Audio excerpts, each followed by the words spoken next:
नमस्कार, मैं विद्या ठाकुर। स्वागत है आपका हमारे कार्यक्रम जिंदगी का सामना में।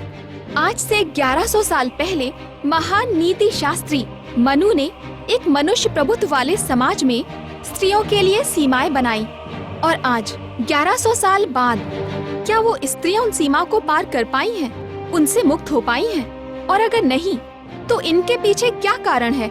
आज यही हमारी चर्चा का विषय है और हमारे साथ इस चर्चा में मौजूद हैं श्रीमती प्रभा देवी, महिला मुक्ति मोर्चा की अध्यक्ष, और श्री रामचंद्र शिर्के, महान शिक्षाविद और समाजशास्त्री। चर्चा शुरू करने से पहले मैं कुछ कहना चाहूंगी। कल की खबर में हमने देखा कि एक तरफ महिला आरक्षण बिल को पारित किया गया और वहीं दूसरी तरफ हम ये देख रहे हैं कि एक महिला को बुरी तरह से पीटकर उसे जिंदा जला दिया गया। तो हमारी समझ में ये नहीं आ रहा कि हम खुशी मनाएं या गम।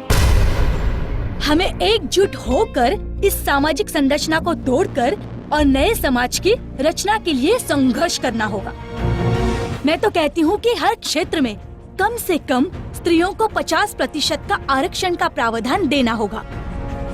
मैं आरक्षण के खिलाफ नहीं हूँ। मेरा भी इतना मानना है कि सिर्फ आरक्षण से स्त्रियों की समस्या का समाधान नहीं हो सकता।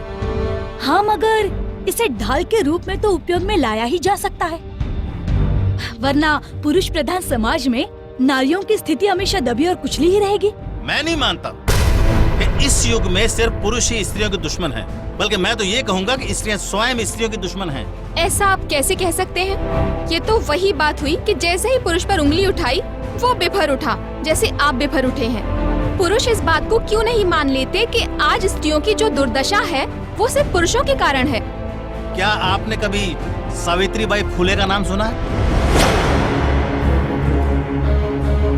आजकल की मॉडर्न लड़कियां जो नारी शक्ति और महिला सशक्तिकरण को डिस्को और पब की संस्कृति में ढूंढती हैं, क्या आपने कभी सावित्रीबाई फुले का नाम सुना है?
सतारा चलो।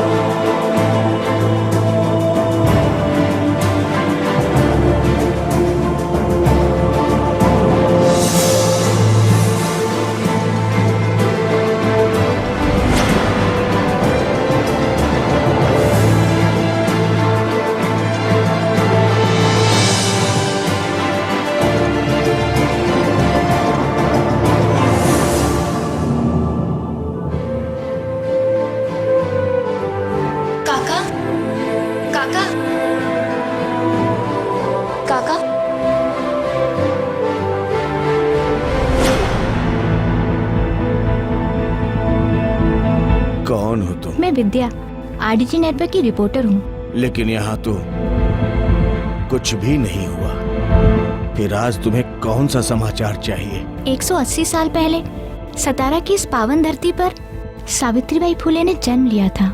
मैं उन्हीं के बारे में जानना चाहती हूँ।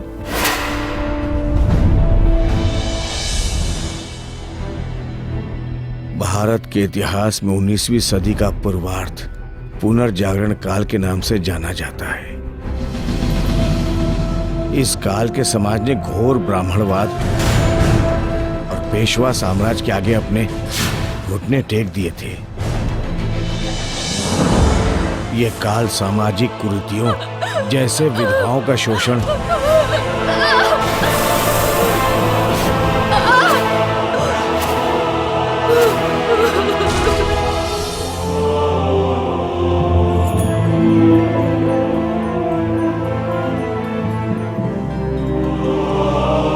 बाल विवाह, छूत अछूत और सती प्रथा से जकड़ा हुआ था। ऐसे समाज में एक स्त्री का भविष्य क्या होगा, उसकी दिशा क्या होगी, उसे एक स्त्री ही समझ सकती थी। और ऐसे ही समय में सावित्री बाई फुले का जन्म हुआ था।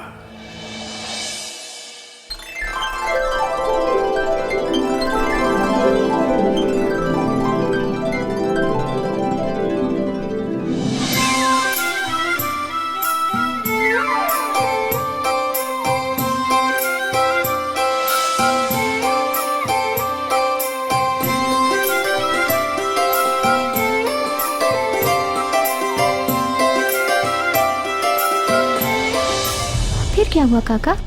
सावित्री बाई और लड़कियों जैसी नहीं थी। उन्हें बचपन से ही पढ़ने लिखने का शौक था। 13 तिया 39। लेकिन तब के पुरुष प्रधान समाज में लड़कियों का पढ़ना एक अभिशाप माना जाता था। तुझे किसी ने बताया नहीं कि लड़की अगर पढ़ लिख जाती है तो पति के लिए उसका भोजन नहीं रह जाता, विष हो जाता है, विष। पर मैं तो पढ़ना चाहती हूँ। चल निकल यहाँ से। आई, एक मुलगी अगर पढ़ लिख गई तो उसके हाथों से बनाया हुआ भोजन विष कैसे बन जाता है? बस अब तुम्हारा लगन होने वाला है। और अगर प्रश्न ही पूछना है ना तो अपने पति ज्योतिबा से पूछना। और सावित्री बाई का विवाह ज्योतिबा फुले से हो गया।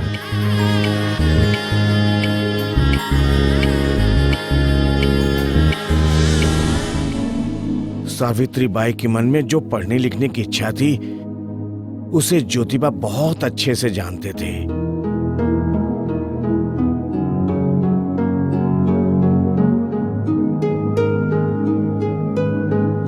मैं जानता हूँ सावित्री, तुम हमारी तरह पढ़ना लिखना चाहती हो। मैं तुम्हें पढ़ाऊंगा, ये लो। सच? आप मुझे पढ़ाएंगे? और इस तरह सावित्री बाई की शिक्षा का आरंभ हुआ। समय के साथ साथ उनकी आयु भी बढ़ती गई और उनके बीच का प्यार भी।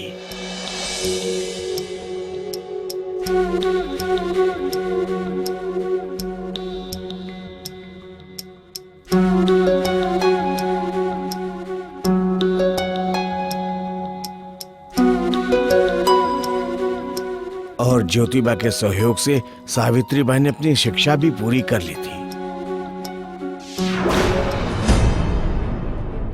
लेकिन समाज में महिलाओं की दुर्दशा उस वक्त भी नहीं बदली थी। ये क्या कर रही हो तुम? क्यों बचाया मुझे, क्यों बचाया? अच्छा होता कि मैं मर जाती। इस समाज में विधवा स्त्री को जीने का कोई अधिकार नहीं, और वो विधवा जिसके पेट में किसी का पाप पल रहा हो।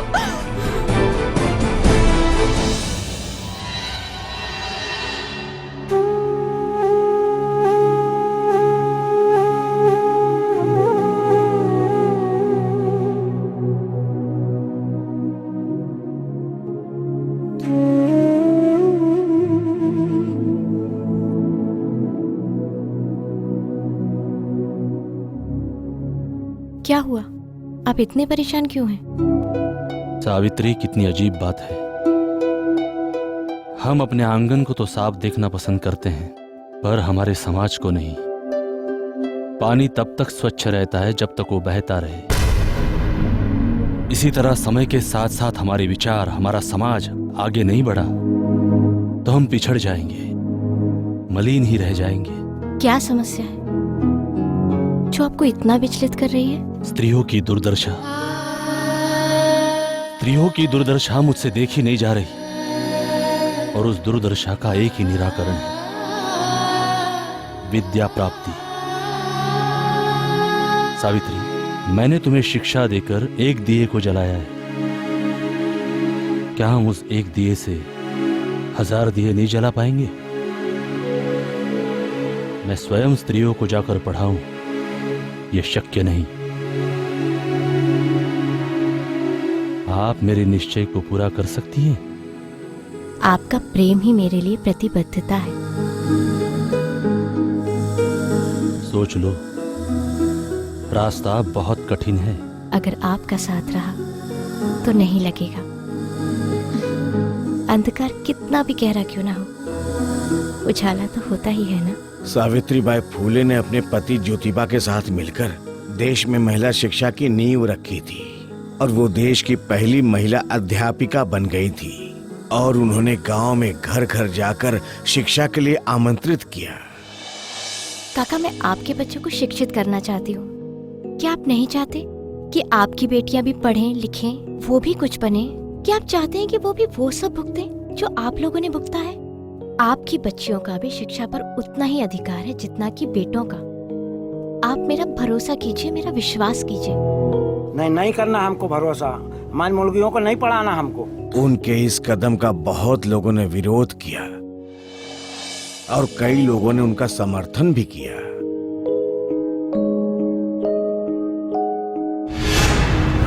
ऐसा करके उन्होंने घोर ब्राह्मणवाद के वर्चस्व और पेशवा साम्राज्य को सीधी चुनौती देने का काम किया था।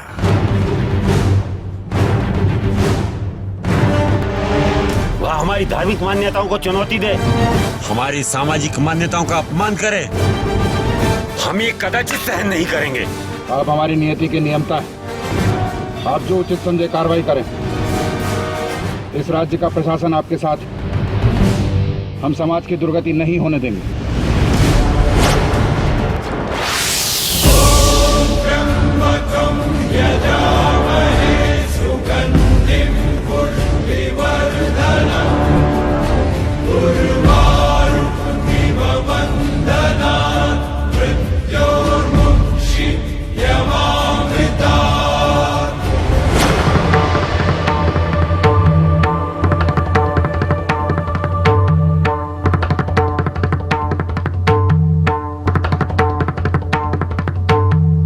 क्या बात है पंडित?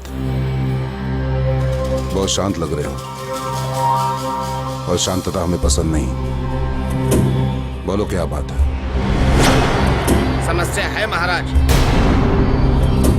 क्या समस्या है?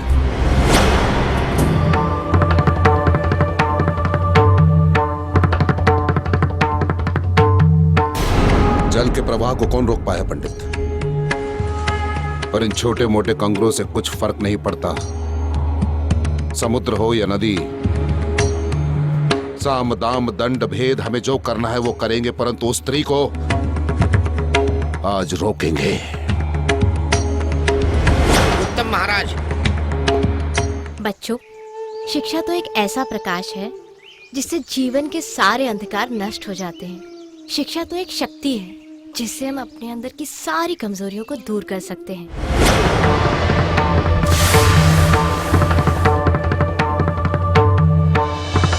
विद्या हम सब का अधिकार है। विद्या के लिए कोई ऊंच नीच छूत अछूत कुछ नहीं होता। विद्या तो एक पारसमणि है जिसे सिर्फ छूने मात्र से इंसान का जीवन स्वर्ण हो जाता है।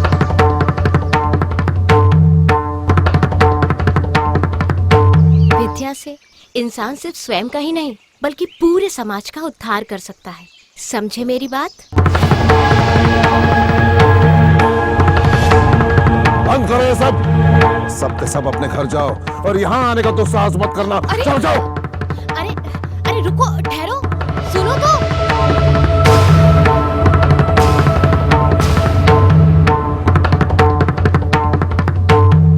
रुक जाओ।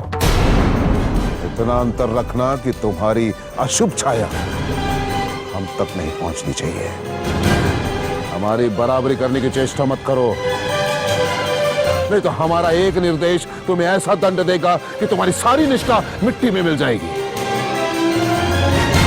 हम स्वयं यहाँ की व्यवस्था हैं, हम स्वयं यहाँ के दंड हैं, हम स्वयं।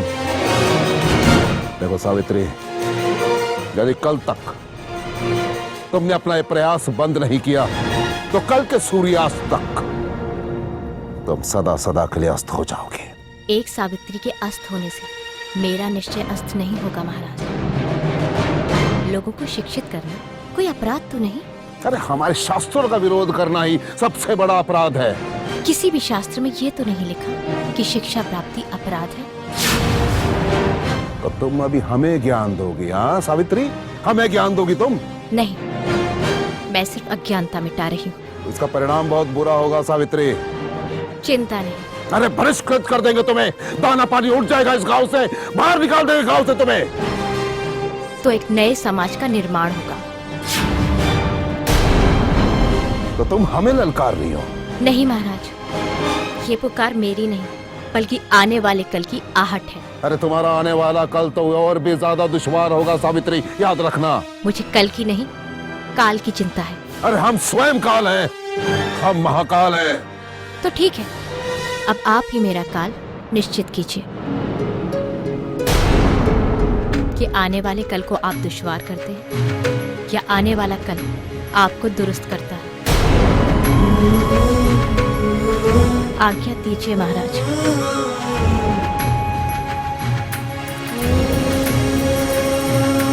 आप परछाई से डरते हैं और उगते हुए सूरज को रोकना चाहते हैं।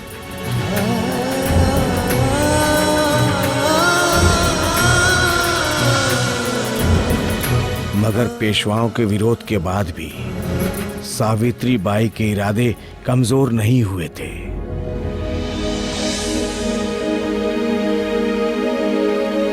सावित्री जी? डर तो नहीं लग रहा? बिल्कुल भी नहीं। कुछ भी हो सकता है। हम भी तो यही चाहते हैं कि आखिर कुछ तो हो। ये लो।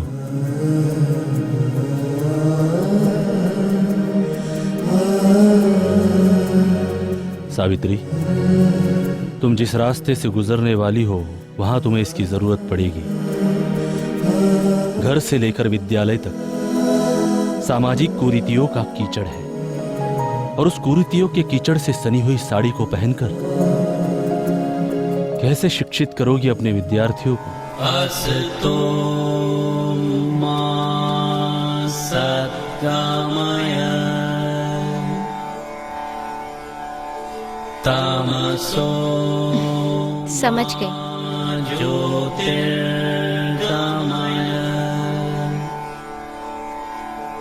मृत्यु। अरे वो सावित्री भाई, अरे कहाँ चली गांव की स्त्रियों को पढ़ाने के लिए? अरे जानती नहीं, बहुत बड़ा पाप कर रही है। पाप क्यों भाई? समाज के बनाए हुए नियम और रीति रिवाजों के खिलाफ सावित्री बाई ने अपने कदम बढ़ा लिए थे।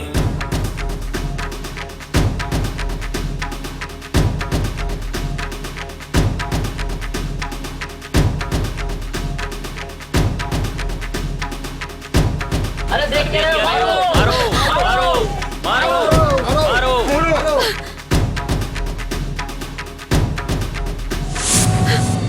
उन पर कीचड़ फेंका गया।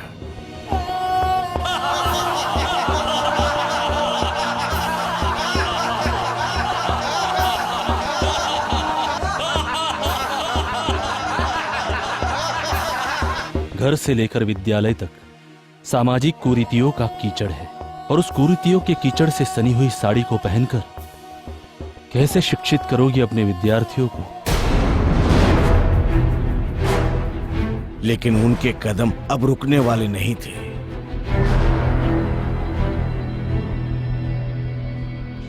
तुम क्या सोचने लगी? अरे ये तो सावित्री बाई के संघर्ष का आरंभ था। अंत तो अभी भी नहीं हुआ है काका। 180 साल बाद भी मेल डोमिनेटिंग सोसाइटी का माइंडसेट वही है, लेकिन अब इस माइंडसेट को बदलना है।